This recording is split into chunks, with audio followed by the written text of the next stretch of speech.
another point.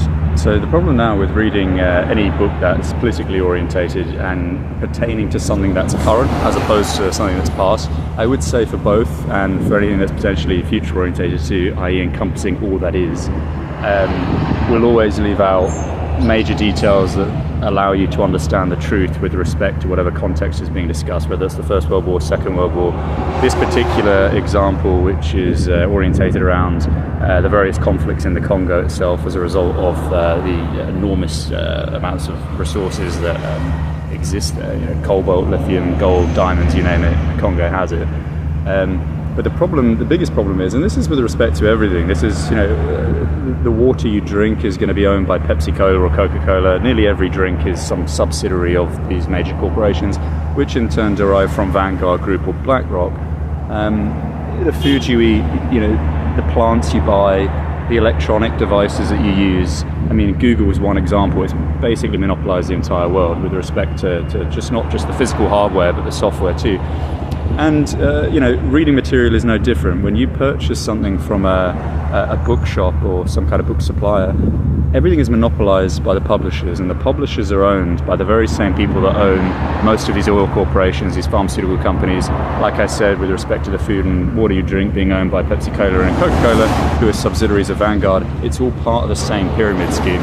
So if you want to find a valuable piece of objective non-fiction, you won't, period.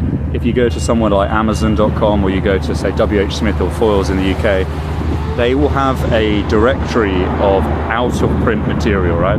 And this material includes books that do have value and, in a reasonable free market capitalist system would actually sell. So that begs the question, why they're not selling these books. If they're profitable, there's no reason why you shouldn't have it stocked at least. It doesn't have to be on the front shelf, which is of course a shelf reserved for whatever political narrative is at play at each and every given moment, whether it's LGBT bullshit or transgender nonsense. That's usually what they stock the front shelves with. Every publisher has to be non-white, of course, even though those books don't sell at all, because most of them are upgraded not based on the accolades of the writer, but based on their racial disposition. So right now, here's a book on the Congo, and I know straight away that this book is going to be filled with false truths, as they would call it, or as I call it. Truths they would call it, but they're false truths. And the reason is, you just have to look at who the publisher is. And like I said, the Congo is a fascinating subject because it really entails the key premise of what the current political order aspire to create with respect to, the kind of current populations in Africa, Asia, you name it, it's there. The political narrative is to create individualism under essentially a pseudo-communist system whereby people are under the belief and guise that they have the choice in the matters that they undergo from day to day, whether it's the food they buy or the books they read, but realistically they don't have a choice. They portray themselves as individual because they spray their hair a different color or they wear some swaggy little vest that they bought in some vintage shop.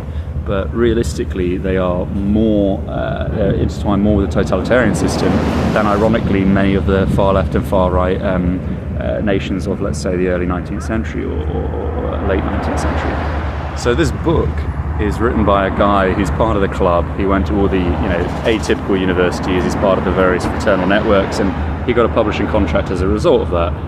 To write a book on Congo, and he wants to spin it in this way, and this is almost verbatim. I'm going to paraphrase this, but he says, he's still alive, that many of the editors wanted this book to be spun with respect to globalization and also the sexual violence and conflict minerals in the Congo, which is literally what the Congo is about, period. That's everything that's been written about the Congo, whether it's a fiction, a non-fiction, a journal article, some kind of mainstream TV agenda. It always portrays the minerals as being the crux of the problem in the Congo, and that's because it is. That period. There's no debate about that. You can't make out that it's some kind of minor aspect of the culture.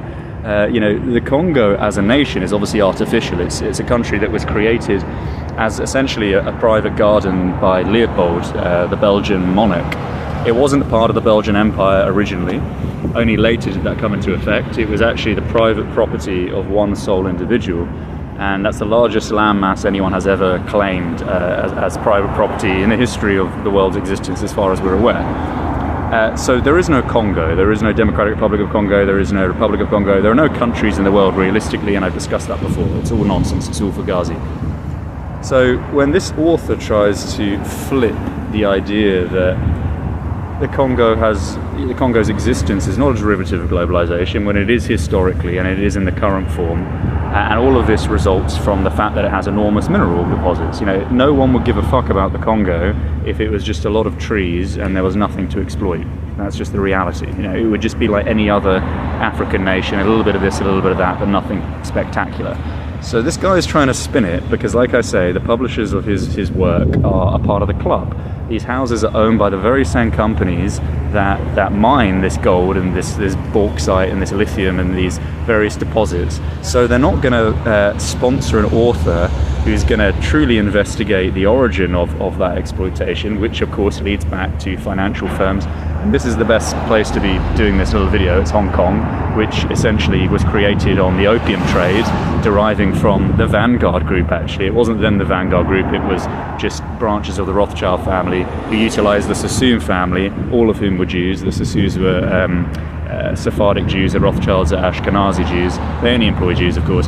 Hong Kong is built on the biggest drug smuggling operation that has ever existed and exists to this day. Hong Kong Shanghai Bank, which is of course HSBC, to this day utilize much of their business actually comes from drug trafficking. Mexican cartels funnel their capital through Hong Kong Shanghai Bank, and over 200,000 people have been absolutely massacred in the most brutal way imaginable. Decapitations, mass rapes, all kinds of just acts not comprehensible to most people that have lived a very normalized existence. We're not talking about atypical warfare here. We're talking about cartels butchering the families of rival businessmen, if you want to call it that. And all of that money was laundered through Hong Kong Shanghai Bank. And as a result of that, they received $1.5 billion fine, which equated to 3 weeks' profit. And they still continue to do the same thing to this day. And it's not just with respect to Mexican cartels. Hong Kong Shanghai Bank is the biggest money laundering operation for organized crime in the world, aside from the Vatican Bank, which until recently, or perhaps even to this day, doesn't have any international auditing authority to investigate all of the funds that transpire within its organization. In fact, the Catholic city of the Vatican, which is an independent country, is probably the biggest money laundering hub in the world. But the biggest public bank is Hong Kong Shanghai Bank. And if we go all the way back to its founding, the Sassoon family and of course the Rothschilds who were funding the Sassoon family utilized it as the front piece for its opium operation in China and much of the world, which murdered tens of millions of people and is still murdering people to this day. Opium's just taken a different form, whereby it's utilized through pharmaceutical products that you can buy off the shelf in any major pharmacy throughout the world. Remembering that in the United States, one of the biggest markets, if not the biggest market for major pharmaceutical products, as a result of its insurance policy, 1 in 3 people are on opioid-based drugs at all times in the United States. And all of this money, again, is being sizably laundered through Hong Kong Shanghai Bank. And it's always been this way. It's been this way since the mid-1800s at least, and it probably goes back a lot further than that, because the same families created and funded and fueled the East India Company and the Dutch East India Company. So it goes back probably about 350 years of just money laundering and drug distribution. And it all goes through ports like Hong Kong and Singapore. And Switzerland, of course, which ironically are places in the world regarded as having the best life expectancy, the best lifestyle, the highest quality of life. But all of these existences derive from the mass butchering of millions of people each and every year. So I just thought it was very appropriate to talk about this in Hong Kong. And again, what's really funny is people aren't even aware of it, and it's not just with respect to Hong Kong Shanghai Bank, it's not just with respect to the cultures in and around Singapore and Hong Kong and Switzerland. It's any topic at all, because everything is so compartmentalized now in the world, especially with the advent of the internet, that you can ask people questions about things that are really globally public, or you'd assume they would be, whether it's a natural disaster or a political event or some kind of conflict. I'll give you an example. So I just flew from Bangladesh, absolute shithole of a country, by the way, of course it is. When you see the difference in living standards in a place like China or Taiwan or mainland China, or the somewhat autonomous regions of Macau and Hong Kong, and you compare that to places like India or Pakistan or Bangladesh, just the disparity in living standards is phenomenal. But that's beside the point. I was speaking to people that would regard themselves as being relatively intellectual and knowledgeable within their own culture, so within Bangladesh and within the city of Dhaka. And I posed to them the question of, what do you think about the conflict with Israel and Gaza? Because of course it's an Islamic country, albeit it's not as affiliated with the Middle East, and therefore it's a different form of Islam, you could say. But they've compartmentalized the system so well to create various political rivalries without at the same time making it an overall global rivalry. So like Islam has been sliced and diced. So you have the Wahhabis, you have the let's forget the name of them. God, slipped my mind. Anyway, three branches of major Islam. And you have Iran and you have Yemen. That's somewhat aligned with bits of Syria and Iraq, and then of course you have the rest of the Islamic world within the Middle East, at least the Gulf states primarily, that are all aligned to Shia and Sunni Islam is what I was talking about. And I posed him the question of, Israel, what do you think of the fact that, essentially the world is monopolized by a clique, a cabal of Ashkenazi and Sephardic Jews who govern the entire banking system, the entire media organization, Reuters and all of this, it's all owned and operated by the same families and has been for hundreds of years. What do you think about this? And these are people, like I said, that will regard themselves as somewhat knowledgeable politically.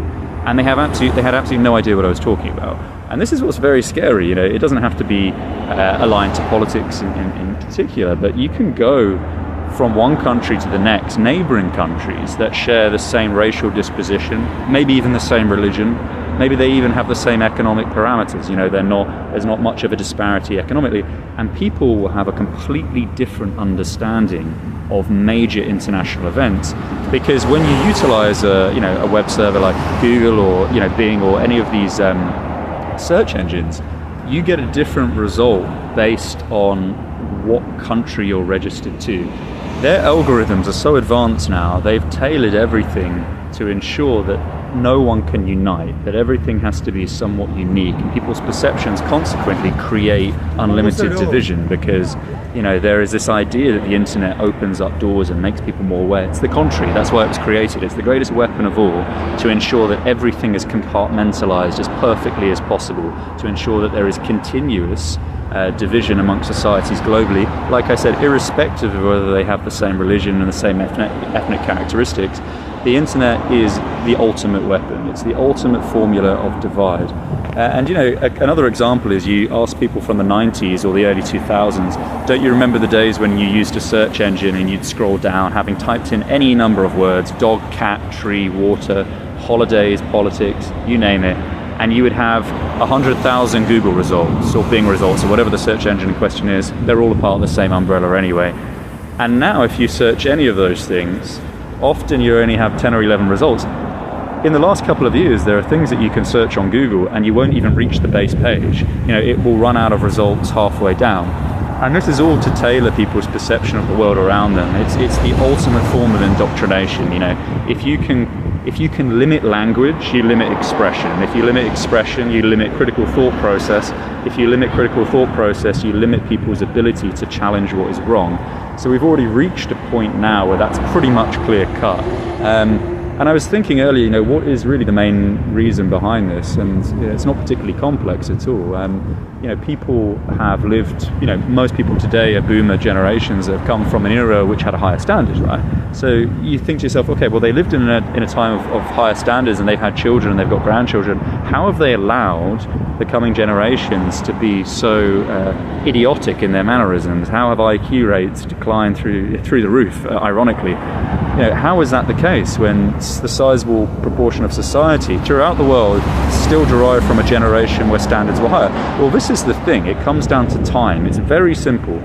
If you're not spending as much time with your children and your grandchildren as the state do, you lose control over the coming environment, the coming society, which is a derivative of the coming generation, right?